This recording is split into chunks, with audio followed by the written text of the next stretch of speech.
Halo Cruisers, kalian lagi nonton ditemenin sama Arjuna nih.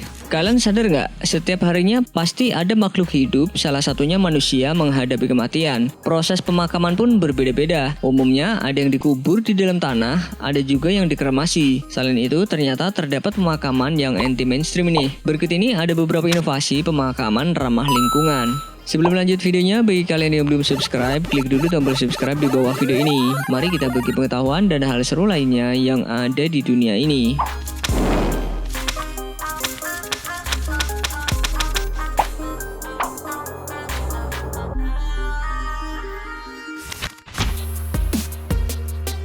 Umumnya, manusia yang telah meninggal dunia akan dikubur di dalam tanah. Meski sama-sama dikubur di dalam tanah, tapi inovasi pemakaman yang bernama burial plots ini sedikit berbeda. Bukannya menggunakan peti mati, konsep pemakaman yang dibesut oleh perusahaan Capsula Mundi ini menggunakan kapsul biodegradable. Nantinya jasad manusia akan diposisikan seperti janin dalam kandungan di kapsul berbentuk telur ini. Setelah kapsul yang berisikan jasad manusia ditanam di dalam tanah, bibit pohon pun juga ikut ditanam sebagai pengganti batu nisan. Dengan begini, dimaksudkan juga selain membuat tampilan taman pemakaman menjadi berbeda, jika bibit pohon tumbuh subur tentunya bisa memberi keuntungan bagi bumi dan makhluk hidup sekitarnya.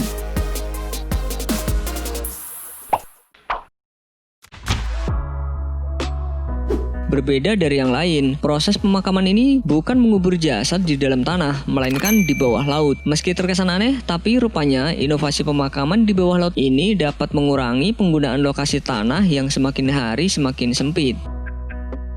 Nggak hanya itu, kerangka ataupun abu yang berada di dasar laut diprediksi bisa menjadi pondasi bagi terumbu karang yang hidup di laut. Bahkan keuntungan lainnya bisa memberikan pengalaman unik bagi keluarga yang berziarah dan bisa menjadi spot diving yang menarik bagi wisatawan yang memiliki hobi menyelam. Wah, keuntungannya banyak juga ya. Gimana? Tertarik?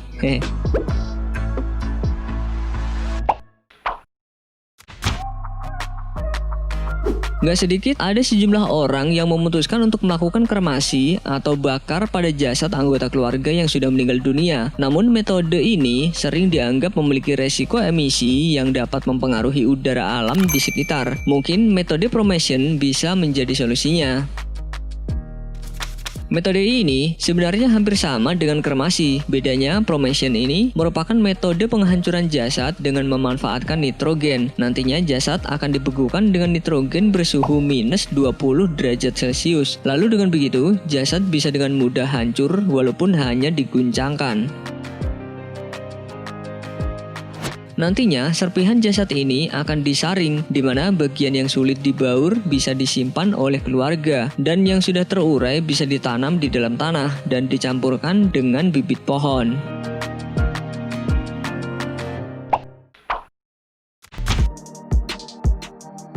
Umumnya, ketika manusia telah meninggal akan dikubur menggunakan kain kafan ataupun setelan busana lainnya. Namun, seorang perancang bernama Jeremy Lee menciptakan inovasi baru untuk pakaian yang akan dikenakan oleh si jasad, yakni Infinity Burial Mushroom Suit yang dianggap ramah lingkungan.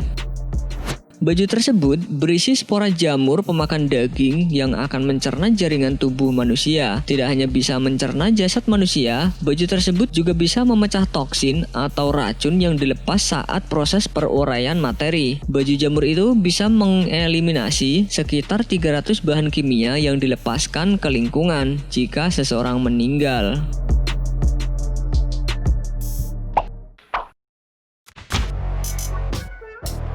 Karena keyakinan ataupun adat, gak sedikit orang memilih untuk melakukan kremasi pada tubuh anggota keluarganya yang sudah meninggal dunia. Setelah dibakar, jasad akan berubah menjadi abu. Di antaranya mungkin ada yang menyimpannya dan ada juga yang dihanyutkan ke laut. Tapi mungkin kalian juga bisa mengubah abu menjadi perhiasan yang bisa dikenakan sehari-hari.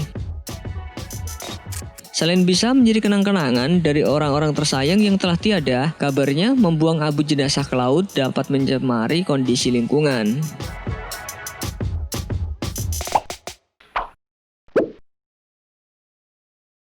Berikut ini ada beberapa pemakaman unik.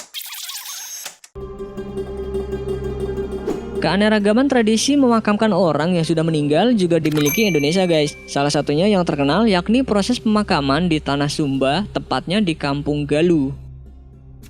Tidak seperti kebanyakan makam yang terdapat batu nisan berukuran kecil, makam di Kampung Galuh ini justru terdapat batu besar yang dijadikan sebagai penutup kuburan. Dan konon batu ini sangat berat, sehingga membutuhkan ratusan orang untuk menggotong batu ini.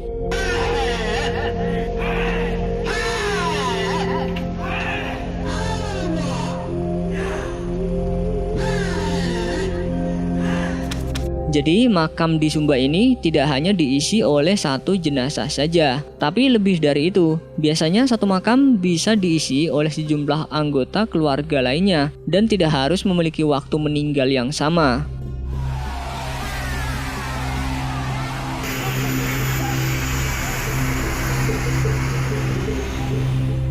Biasanya, jika di makam sudah diisi oleh jenazah dan ada anggota keluarga yang baru saja meninggal dunia, penduduk di sana akan bergotong royong untuk membuka batu makam tersebut. Lalu jenazah baru akan segera dimasukkan. Setelah prosesi selesai, batu akan diletakkan kembali ke makam. Namun, jika ada anggota keluarga lainnya meninggal, hal tersebut akan terulang kembali.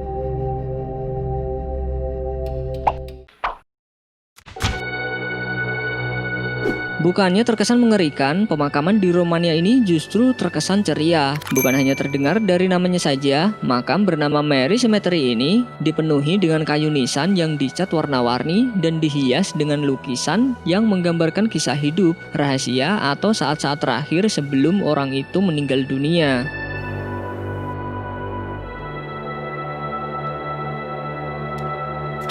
Dikutip dari Merdeka, pembuatan nisan kayu yang unik ini dimulai oleh Stanulan Patras yang tak lain merupakan pekerja pembuat nisan. Pada tahun 1935, ia membuat salib ukiran dengan gambar-gambar yang berkaitan dengan riwayat mendiang, disertai dengan puisi satir dalam dialek lokal. Misalnya, ukiran kayu nisan yang memperlihatkan gambar wanita berpakaian putih sambil memegangi bayi, kita bisa duga bahwa orang yang meninggal ini berprofesi sebagai bidan semasa hidupnya. Jika kalian melihat ukiran batu nisan seperti ini, bisa ditebak jika orang yang meninggal ini harus tewas karena kecelakaan lalu lintas. Jika ukirannya terlihat menyeramkan seperti ini, itu berarti sebelum meninggal, orang ini memiliki rahasia bahwa dirinya pernah membunuh orang lain. Hingga saat ini, pemakaman yang berada di kota Sapanta ini pun justru dijadikan objek wisata bagi para turis yang penasaran dengan ukiran kayu nisan.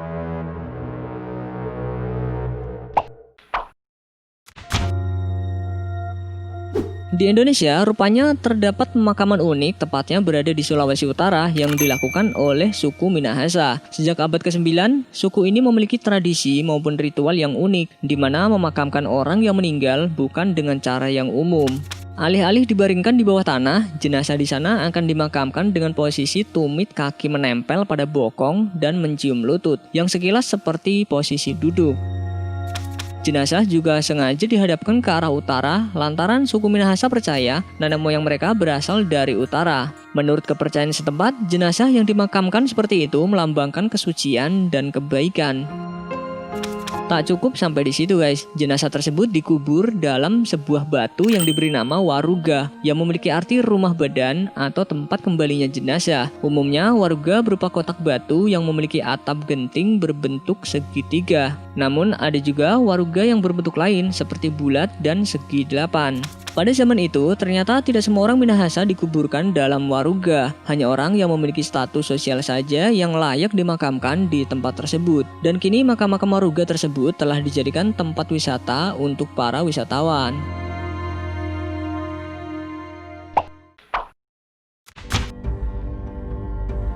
Wajarnya, sebuah makam ditutup serapat mungkin, dan di bagian permukaan makam biasanya hanya ada sebuah batu nisan, entah itu terbuat dari kayu ataupun batu. Uniknya, sebuah makam di Amerika Serikat memiliki lubang yang tertutup kaca, seperti jendela di bagian langit-langitnya. Tentunya, makam yang terdapat jendela kaca yang menghadap ke langit itu menarik perhatian banyak orang. Fungsinya buat apa ya kira-kira jendela itu?